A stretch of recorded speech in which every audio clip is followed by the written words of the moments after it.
Welcome to the Kill Count, where we tally up the victims in all our favorite horror movies. I'm James A. Janice, and today we're looking at 12-Hour Shift, released in 2020. I chose this movie about healthcare workers, partially because, by many accounts, this is about the 1-year anniversary of living with Schmarona. If I say the real word, YouTube might freak out. But the other reason I chose it is because I really love this movie. 12-Hour Shift takes place in 1999 and follows Mandy, a give-no-fucks nurse with a drug addiction that she pays for by selling organs. You know, your standard protagonist. She's been on this grind for a while, but tonight everything goes wrong, thanks in large part to her cousin Regina, who's just one of a parade of zany characters running around in this hospital. Yeah, dog, including one played by David Arquette. And if you can believe it, Mick freaking Foley too. They all light their own fuses to this powder keg of a plot, and by the tumultuous final act, you've got plans getting blown up in just about every scene. It's one of my absolute favorite films that came out last year, a hilarious low-budget dark comedy that's both horror adjacent and very much like a Coen Brothers film. Plus, even though it takes place in Arkansas, it reminds me of my Midwestern hometown, a testament to its accurate portrayal of working-class, salt-of-the-earth folk. Even though this is a heightened universe with wacky shenanigans all around, the characters feel like real people. It was hard not to include every single line of dialogue, since it all felt so genuine and funny to me. 12-Hour Shift was written and directed by Bry Josh, who might best be known for her acting career, which includes a role in NBC's Heroes. We've seen her on The Kill Count and Rob Zombie's Halloween 2 as Maya, one of Laurie Strode's friends. She also stars in and wrote the brand new Lucky, which premiered on Shudder last week, and we talked to her about all these things on this week's Dead Meat podcast, which you should definitely check out. It was hard for me to not fanboy too much. I especially love that she wrote a movie with a predominantly female cast and did so in a way that's truly feminist. Just let women be people. We write these really great roles for women, but they're always like up on these pedestals. But I wanted to see a woman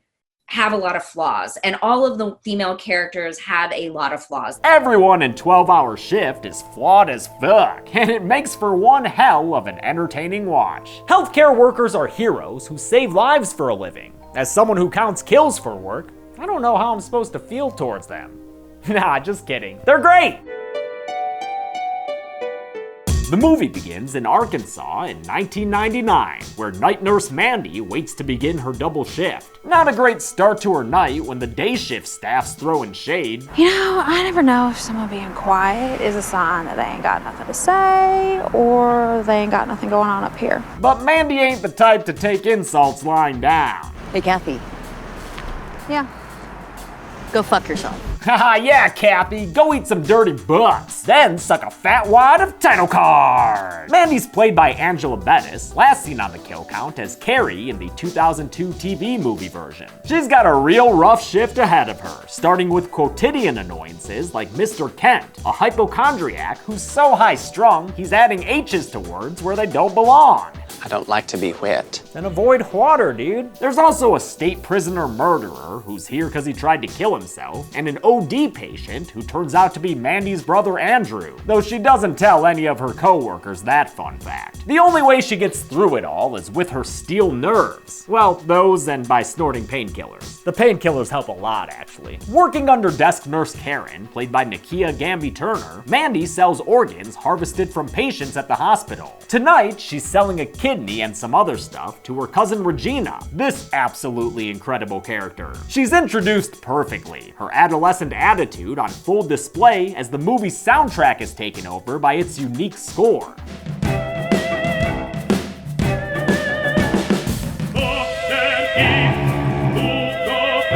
This memorable score, consisting of a drum set, bowed strings, and opera singers, was composed by Matt Glass, who also served as one of this movie's many producers, as well as its cinematographer. As you'll come to see, 12-Hour Shift was made by a very small crew. Whatever you're picturing, divide it by 5. And everyone had to wear a lot of different hats. Producer Christina McLarty Arquette, for instance, also acted as line producer and first AD.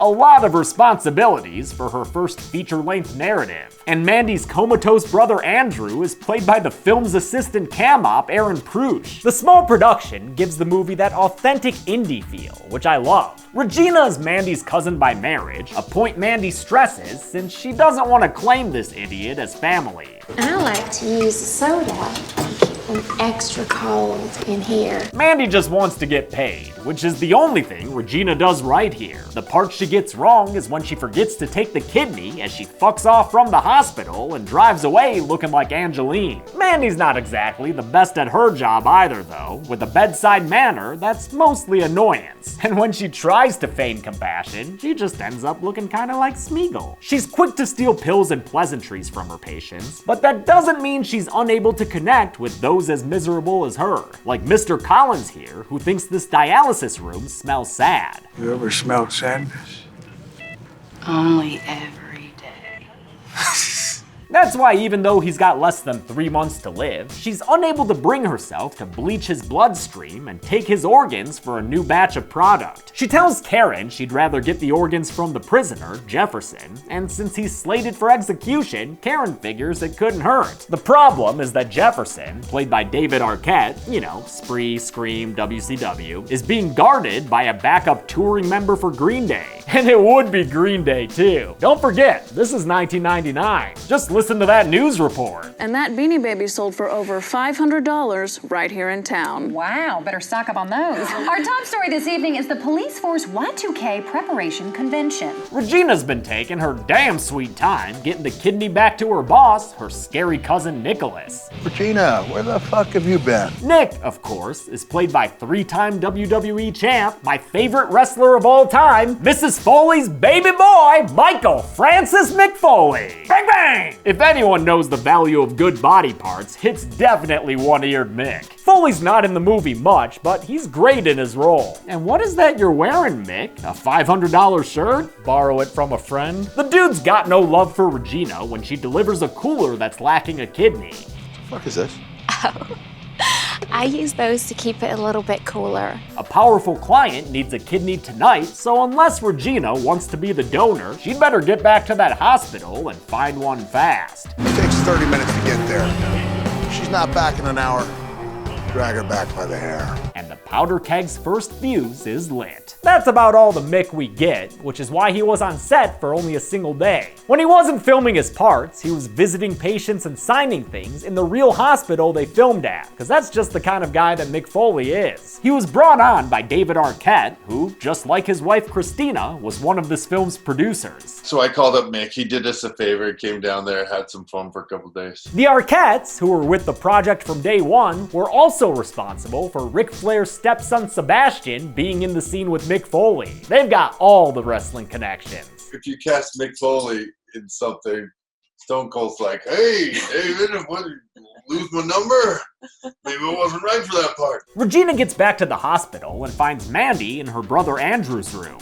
Yo, D, what's it about this family that makes you guys all into junkies, huh? She shows Mandy that the organs are missing, no longer by the loading dock spurt machine, and though Mandy doesn't give a damn since it's not her problem, Regina begs her for help in order to avoid Nicholas's wrath. He's gonna take my kidney. He said so. How many do I need to live? 1, How many was I born with? 2. That's not too bad. Regina is one of my favorite comedic characters ever, and it blows my mind that actor Chloe Farnworth is British and had to learn a southern accent to portray this wide-eyed psychopath. I wanted her to be like she's in this bubble and she only really sees what's in front of her and inside this bubble and doesn't really think of the consequences. Regina suggests they take the organs from Andrew, but when she tries to convince Mandy by bringing up that he used to abuse her as a child, it shuts the conversation down. Mandy out! In need of a kidney now, Regina steals a pair of scrubs to go find one herself. Her ruse runs into speed bumps, like head nurse Janet and a lost hospital patron who looks kinda like Nancy Pelosi, 3 decades ago. But she still finds her way to the dialysis room, where she meets Mr. Collins and sees a golden opportunity. Meanwhile, Mandy still has to secure Jefferson's organs for the next day's delivery, so she spikes a coffee with morphine and gives it to Billy No Armstrong. While she's waiting for the night-night juice to kick in, hospital klaxons go off, because Mr. Collins has been discovered dead, with bleach poured down his throat, which is now bubbling out of his neck. Did you see say bleach? I said bleach, Janet. B-L-Each. For those of you who love random dead meat connections, this isn't the first time actor Ted Ferguson has gone on the kill count. He was a background actor in The Mist who left the store with Andre Braugher and got killed off screen. Also, if the whole bleach in the dialysis machine thing sounds familiar, it's because Bria Grant got the idea from the tragic crimes committed by Kimberly Clark Saines, a nurse who killed several patients that way in Grant's home region of East Texas. That story, and the urban legend of waking up to find your kidney missing, were some of her inspirations writing this script. With a patient so visibly dead, Mandy and Karen could be in trouble. Even more trouble than that obviously guilty baby back there. And look at that mess. That kid is in trouble. Mandy discovers that Regina's the one who killed Mr. Collins, hoping to get his kidney so she can take it back to Nick. What Regina didn't realize is that Mr. Collins was on dialysis, meaning he had garbage kidneys that they can't even use. You are such a stupid bitch. With cops on the way and both cousins having dirt on each other, Mandy agrees to find a kidney for Regina to get her out of her hair. Ephraim, the security guard, has finally been knocked out, but now Jefferson the prisoner is conscious and confessing. I murdered a cop. I hate cops. But I love blondes. So yeah, he's not gonna work as a donor. But Mandy will come through for your reg, just go wait outside, okay? She finds a patient suitably terminal and familyless and euthanizes him by, I think, injecting morphine into his IV. Whether he was on his deathbed or not, this murder is fucked up. I'm glad the movie spends a beat showing how even the hardened and drug-dolled Mandy can still feel the heaviness of what she just did. She's pulled in for questioning about Mr. Collins' bleachy death alongside fellow nurse Dorothy, a real devout type. Officer Myers says he'll stay here all night in order to protect the ladies, but like everyone else in this movie, the dude's kind of a doofus. It's just an out-of-the-ordinary type situation. Well, you can say that again. It was just an out-of-the-ordinary type situation.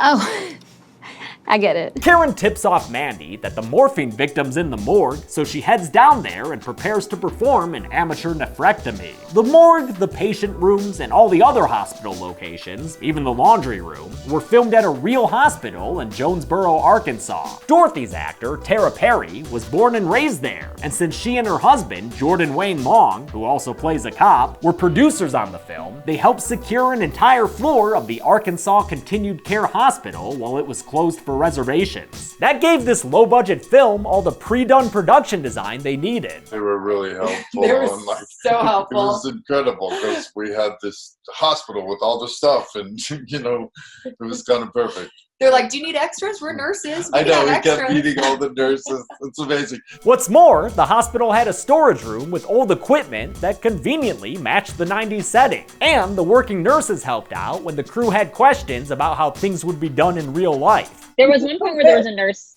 there with me, and I was like, is she too harsh, like, in this moment? And the nurse was like, she's not harsh enough. Outside in the parking lot, Regina sees that Nicholas's henchman Mikey is here looking for her. With her path back inside the hospital blocked by a thirsty cop, she turns a third direction, one with a horny skater boy.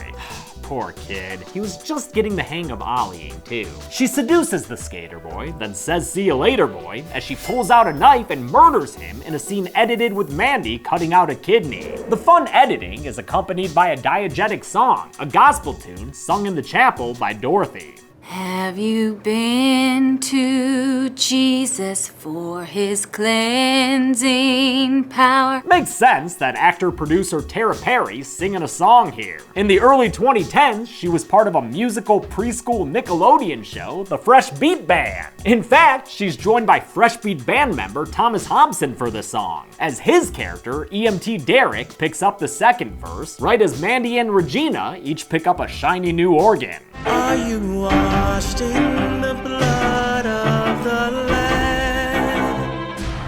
The song continues until Mandy knocks over a tray in the morgue, which brings in Officer Myers and his overeager energy. He doesn't question what Mandy's doing with the body, and instead offers to help her put it back on the table. I love how oblivious this guy is. He's like a puppy with a badge. Oh, sorry.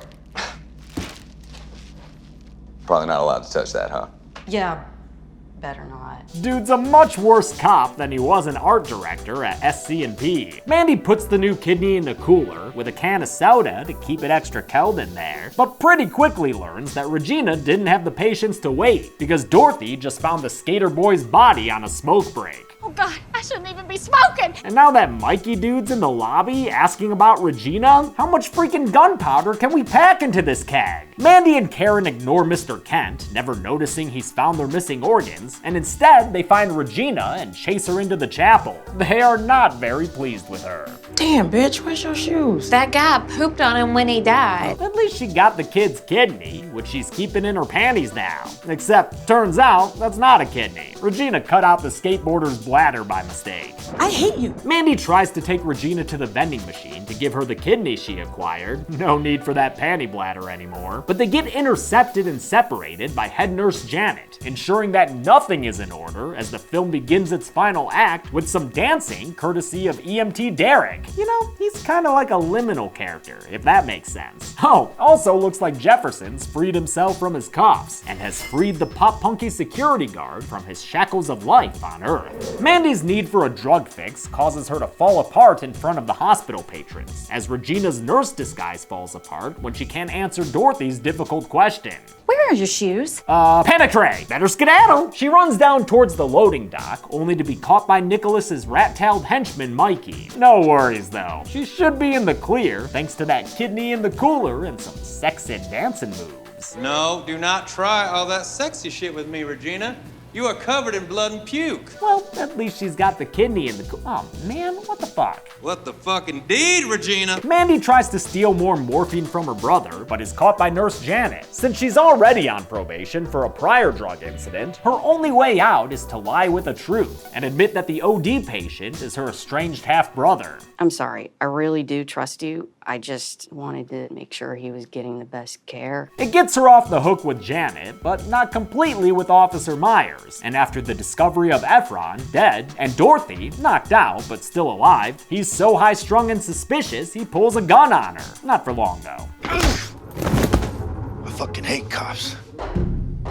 We already went over this. Regina convinces Mikey that they could take an entire body for extra organs, which is why Mandy finds them in Andrew's room, Regina trying to suffocate him. Knock that shit off, Reg. Oh, man. Ooh. They tell Mandy that the second kidney she got has also gone missing, and as she throttles her cousin's neck out of frustration, Officer Myers arrives and starts a shootout with Mikey Rattail. They both take bullets in the shoulder, but Myers is the only one who goes down. Since he still wants Andrew's organs, Mikey forces Mandy to load her brother into a wheelchair. After the emergency lights come on, though, she gets him in the eye with a syringe. Her escape with Regina and Andrew is blocked on one side by demonic Deputy Dewey, and on the other by Rat-Tail Pliskin. Head nurse Janet winds up in the middle too, but when Mikey slits her throat with a syringe, she stands her ground and punches him back. A little later, Mandy's able to patch her up, keeping Janet safe and sound from the kill count. I'm glad Janet made it because she's low-key hilarious. And in another example of how interconnected this movie's cast and crew is, actor Brooke Sagan is on an improv team with Tara Perry and was also in a previous project written by Bria Grant, the 2014 Nerdist web series Real Housewives of Horror. I live for fresh baked cookies and the love of our Lord, Satan. There's a whole bunch of hijinks between a whole bunch of characters. I like when Karen gets an eye full of Jefferson. Oh, shit. And eventually, Mikey chases the ladies down into the loading dock, where he finds them hiding behind some spurt. Together, they're able to push the vending machine over and crush him to death with it. I love that Regina immediately considers taking his kidney.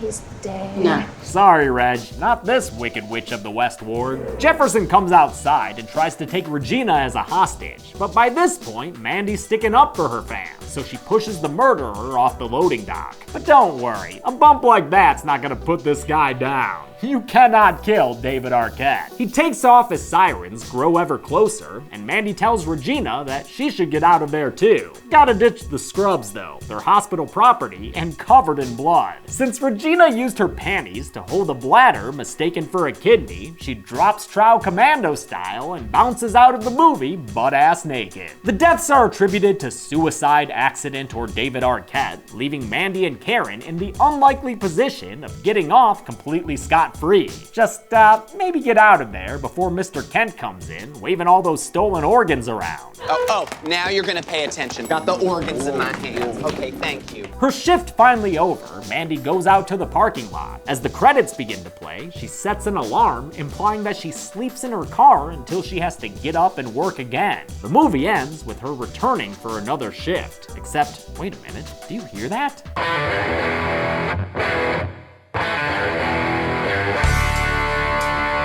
By God. Statistically, you're most likely to die inside a hospital. Let's see how many people that rang true for here and get to the numbers. Keeps them cold.